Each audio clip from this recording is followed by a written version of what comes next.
વડોદરા ગુરુગ્રામ પંચાયત વિસ્તારમાં લોકસભાની ચૂંટણી અંતર્ગત સરપંચશ્રી દ્વારા મતદાન જાગૃતિ અભિયાન હાથ ધરવામાં આવ્યું.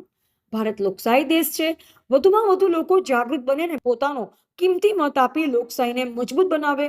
લોકશાહીમાં લોકો સર્વોપરી હોય છે. આગામી સમયમાં લોકસભા ચૂંટણી 7/5/2024 રોજ ગુજરાતમાં થવાની છે.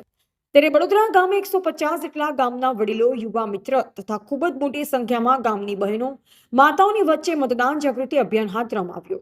જેમાં ગામના સરપંચશ્રી, ડેપ્યુટી સરપંચશ્રી, સભ્યશ્રીઓ, પંચાયતના તલાટી કમ મંત્રી શ્રી મહેન્દ્રભાઈ રાઠોડ તથા મનરેગા હેઠળ આવતા એન્જિનિયર શ્રી અક્ષયભાઈ તથા મનરેગા શ્રી બુધાભાઈ હાજર કાર્યક્રમ કરવામાં આવ્યો.